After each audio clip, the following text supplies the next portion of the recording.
This is A.L.I.A. In the first couple of minutes of this game, I was highly confused.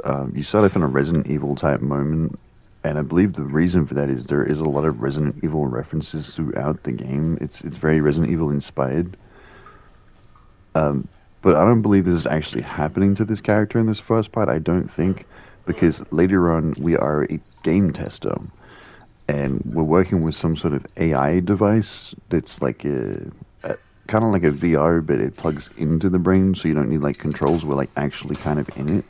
It's a weird, weird thing, and she's kind of got this Red Queen vibe from Resident Evil.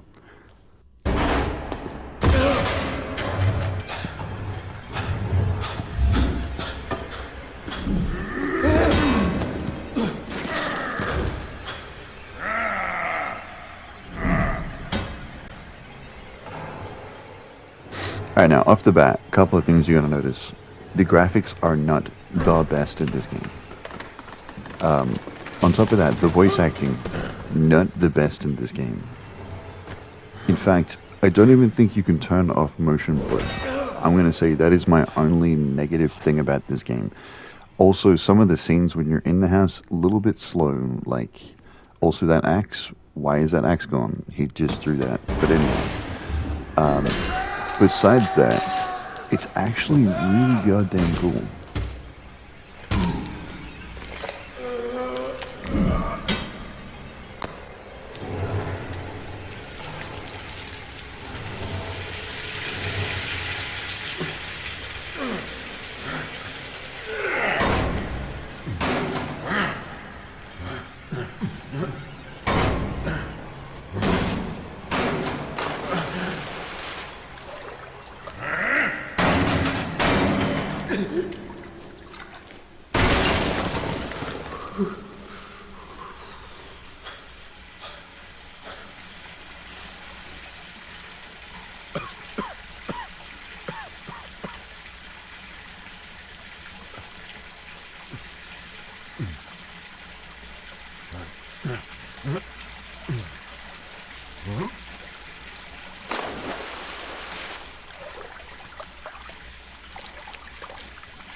So that's where I started to get a little confused.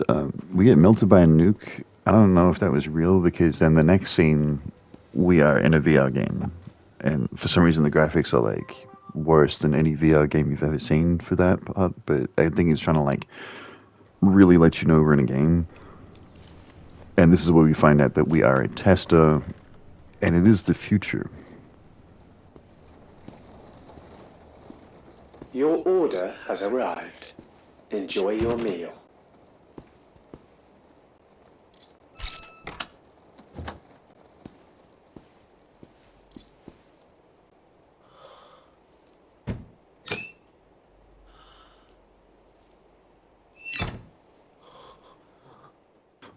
Now I'm gonna put like a theory spoiler up here because I haven't played all the way through the game, but I played pretty far into it. Like in my opinion, that right there where he cringed at the door, I think we might have killed our wives because here's the thing, right?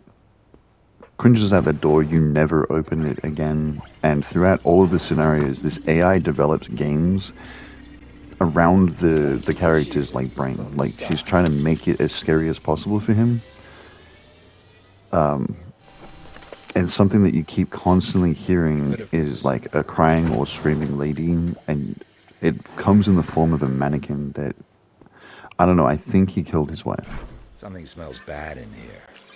Shit. Did it again. So this first section of the game is also a little bit slow, but you know you get introduced to the house. You get the idea that you're in the future. The TV is playing a news report at one point about AI being like a problem. Hey, I buddy. can't remember the extent, but anyway, there's a cat. One That's the second. coolest part of this Pull game. your There's bowl. this Let me cat, just grab the bag. and its food is Wesker's.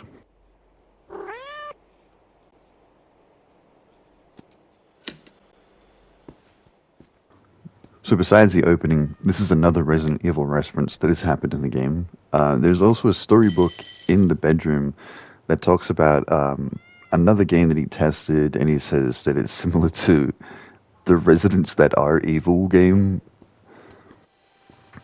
Alright, so cutting into a bit, we get this package for our latest device to test. It's called the A.L.I.A. And this is the AI sort of program that, like I was mentioning, you plug it into your head, you'll see it's like a console, and then it has, instead of like a normal VR, it has like a helmet VR. And then there's no controls, it's just straight up, you use that helmet VR. So I think you control it with your brain or something, I don't know. Red flag number one, the second we plug her in, we lose power to the house. The house immediately goes straight to lockdown. I don't know. Probably not the best sign, I'm going to be honest. Long story short, we install the program, we get asked to open it up, and we begin testing, and this is the first time we get to meet A.L.I.A.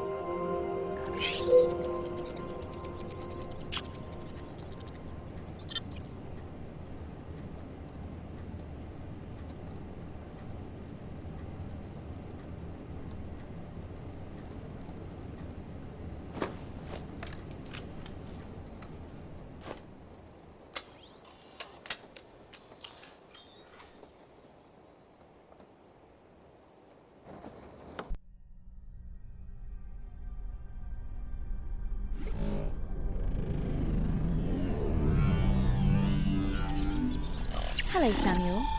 My name is A.L.I.A.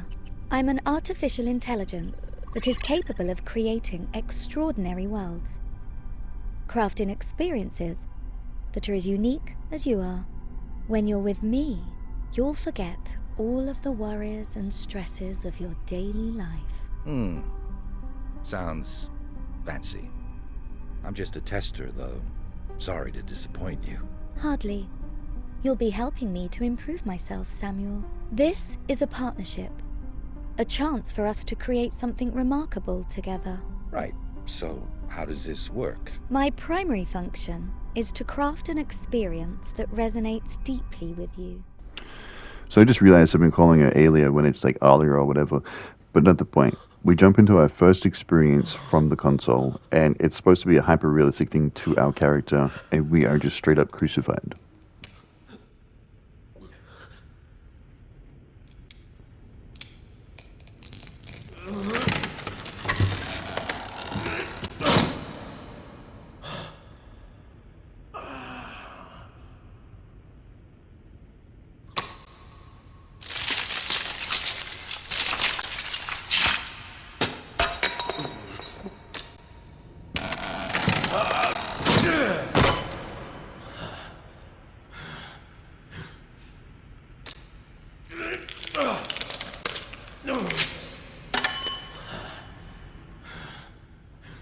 As if that's not bad enough, things just get weirder from here.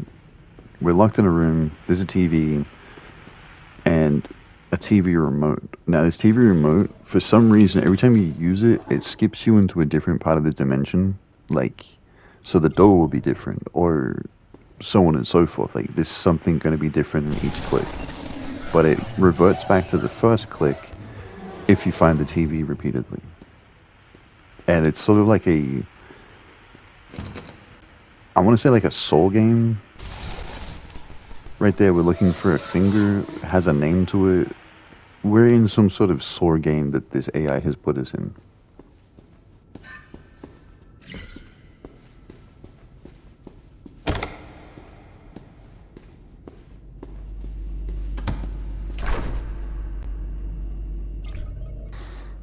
Now, straight away, you probably notice it. It's a little Resident Evil-y how I'm picking up items, and you can combine them. You can do all that kind of stuff. There is definitely that element to it. There's also a ton of jump scares that will hit you at the worst time. Some of them actually got me, which was surprising. I don't normally jump at games like this, but some of them got me. No, right there. See how it says common choices? I didn't read that at all when I played the game, but basically, she's explaining that some of the things you do, like you said on the screen, have a karmatic effect on the ending of the game. So me taking this gun, she then later on asks me, "Oh, did you feel justified in taking the gun? Why would you do that?" And he was like, "I was surviving." So then she puts you in more situations where you will be surviving from now on. I'm going to cut to the chase on this scenario because this scenario was more psychological for you to actually be playing it than to be watching it, because it was a lot of me trying to solve a puzzle, this dude coming after my ass, and I don't think he can die. He can definitely kill you though.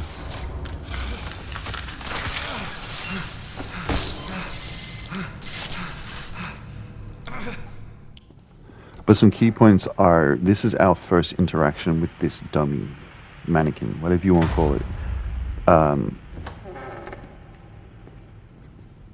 For some reason, jump scares, this runs away. But this mannequin, I noticed it in multiple different ones of this, like, scenarios. There it is again. It's messing with this.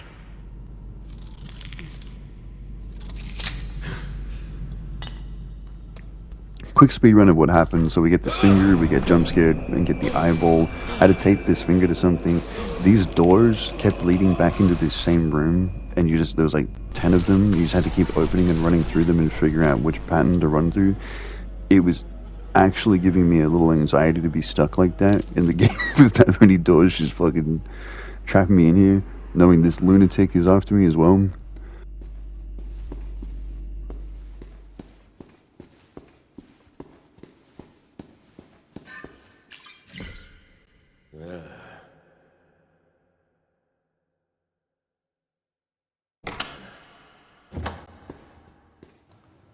Then, of course, we end up at our own setup. This was really confusing, but it's relevant to the next game she makes you play.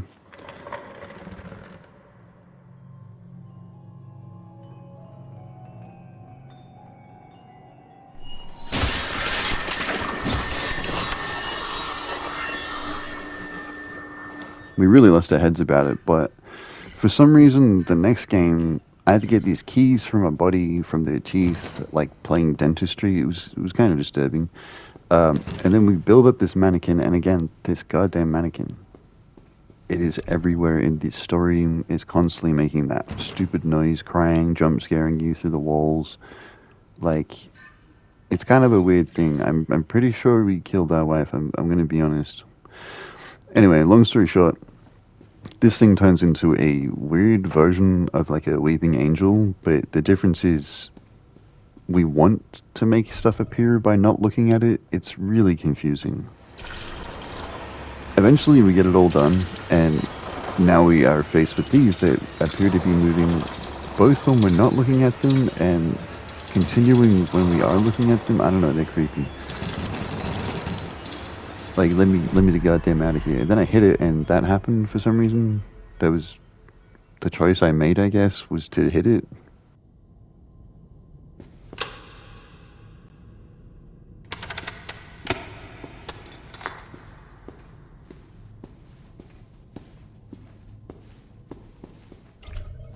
Upon receiving the eyeball, she instructed me to kill me from before.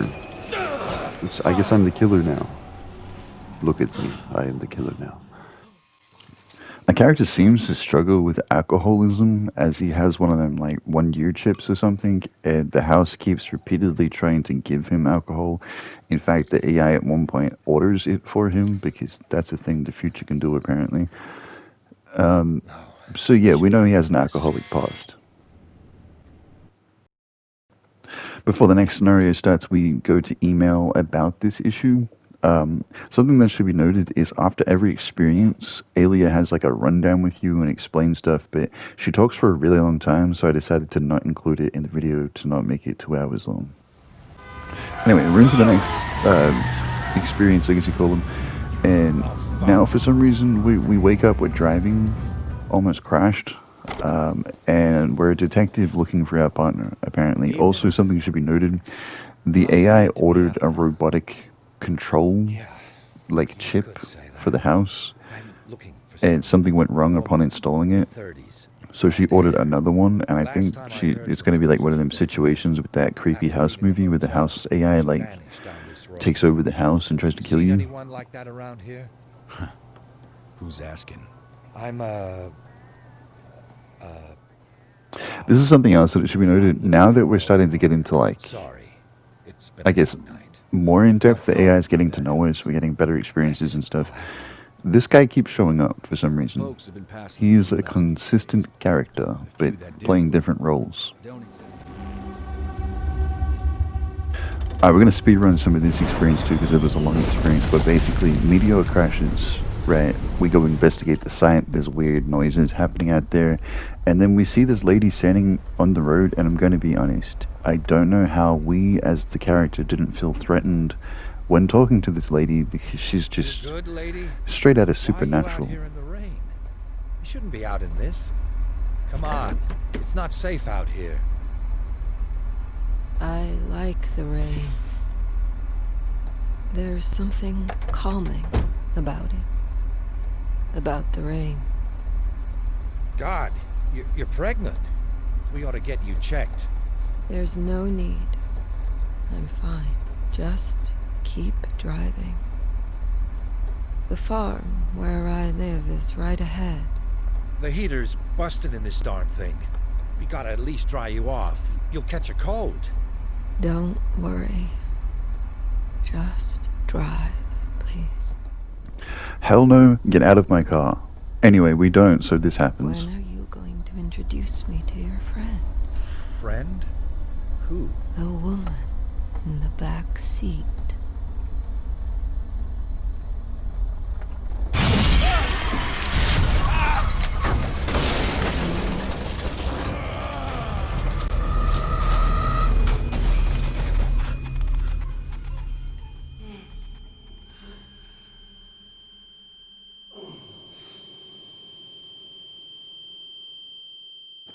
Eventually, when we awake, the guy from the diner tells us that there was no girl in the crash, because obviously, and to go check out this farm to see what the situation is, because apparently a lot of people go missing up here looking for answers, so we decide to go missing up here looking for answers.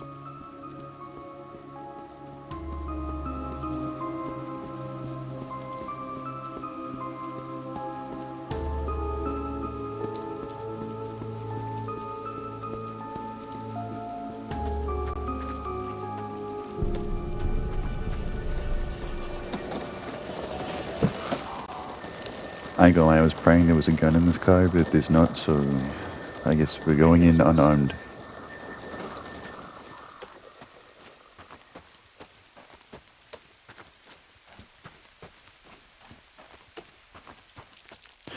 Long story short, we come across a cornfield because that's where you want to be in this situation, and surprise, surprise, there's some weird little alien thing in the cornfield.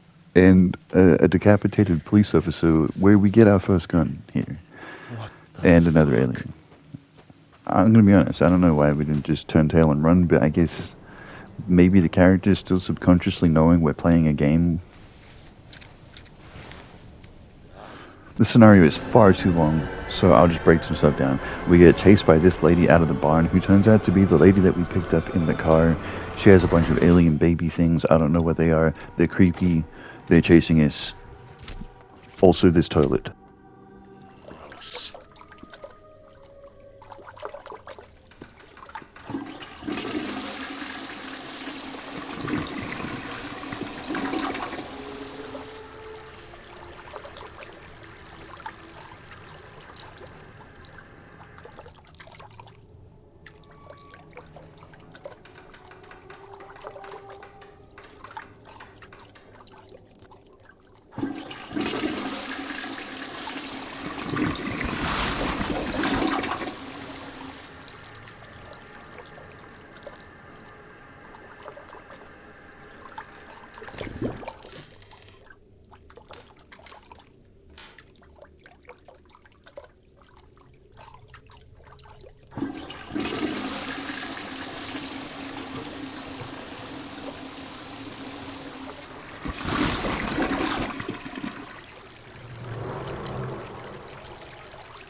gonna be honest. I got an achievement for that. It was kind of funny. Then we find this Leon S. Michael thing, but I've got to circle back. I don't know what was with the turd. I don't know why that was a thing, but it was kind of funny. I'm gonna lie. It was like a break from the horror for a second. Yeah. So there was actually a lot of like Resident Evil moments in these puzzles. The running from something that's like Mr. X, I guess. This big lady, she was chasing me around the whole house. You can combine the plants with the drinks that you get to make a stronger drink that restores your health, which is pretty cool. Yeah. Then we ended up escaping in this car, but didn't get very far because game logic.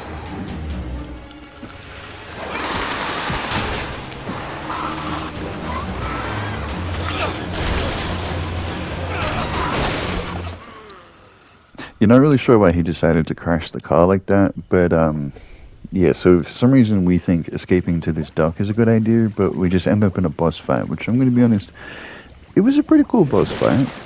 Had a pretty, like, simple idea to it. She doesn't like fire. We have a flare gun. You got to hit her with the flare gun, and then lay her into her. Pretty decent thing.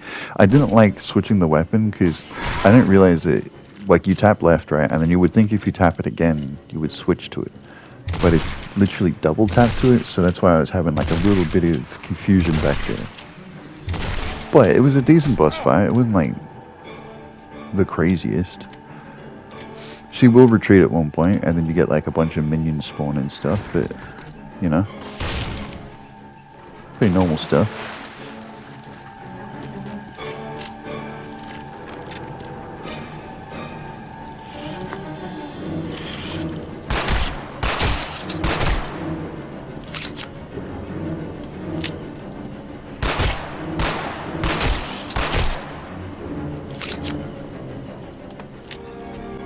Eventually, we managed to take her down, and this is a common occurrence that happens in this.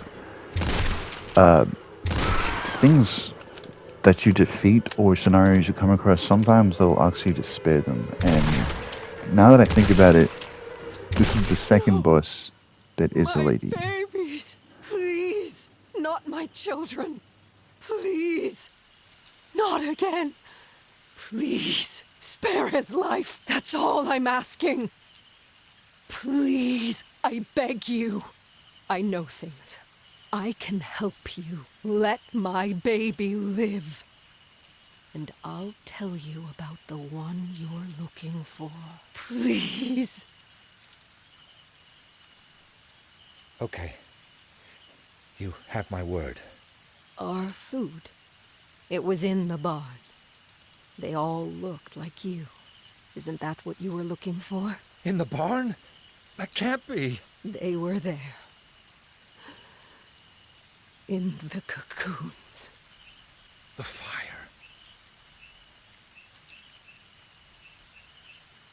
You fucking monster! Alright, so we made the decision to kill her, and then when we get back to reality, we find out that the game has a side effect of, like, some sort of psychosis to it. Like, the game blends with the experiences. Sorry, life blends with the experiences a little bit. It's really strange. But we have to take cuckoo pills because of it. Yeah. So we moved on to the next scenario, which I kind of like this scenario the most. This was the last one that I did. This is the furthest I got into it. It's pretty cool. You're marked with sin, whatever, blah, blah, blah. But there's zombies in a medieval setting. I kind of like this a lot.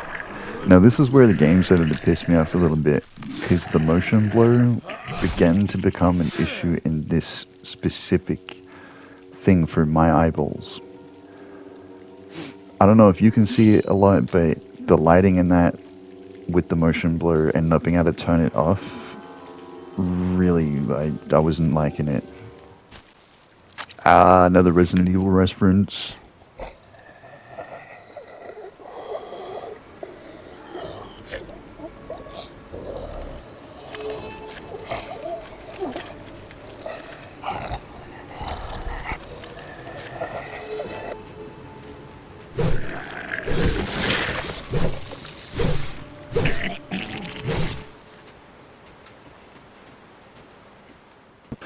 I'm going to cut this one short. Basically, town, village, whatever you want to call it, overrun by zombies. You have medieval weapons to take care of it. You drink like a weird, like a gourd that you can put plants in. Pretty cool. That's your healing mechanism in this one. And for some reason, you have done wrong by everybody by doing a pact with a witch, and that has resulted in this evil residence. And all of your old comrades, you are like the commander or something. You have to choose whether to kill them or spare them, but they're all suffering from really horrific things. So, like, the witch made one never-endingly hungry, but everything you touch ruts. You know, the kind of cliche thing, but you get it. Then another guy was just like perpetually suffering, and then another one was perpetually suffering. And each time I took one of them out, I got like a step towards getting towards the witch. So I guess in a way the punishment was on us, and we had to absolve that sin from doing that. It is really weird but cool. So you guessed it, it ends with a boss fight. Pretty cool boss fight. It was alright. She's like a witch. She throws powers at you. You got to keep shooting her with the crossbow or hitting her with the sword and dodging the abilities. And she gives you the chance to spare her as well and to remake the pact with her. Again, we have a female boss that we have to choose to kill or spare. That it'll absolve you of your misdeeds. You've brought nothing but ruin to this village. It ends with you. So the scenario ends now, and we are again experiencing a psychosis. The blood moon is happening. We still have the scar on our hand from the thing, and now this is happening as well.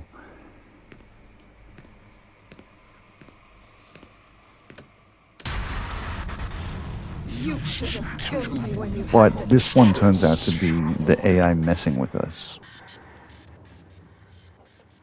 We tell her that she has crossed a line, but then we end up finding our house in absolute disrepair, completely psychotic stuff going on. I have no idea what happens from beyond this, so I gotta play more to figure it out. But anyway, this game is pretty cool. I think it's an indie developer.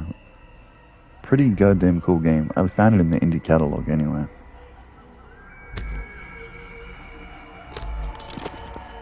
A.L.I.A, I don't need you around.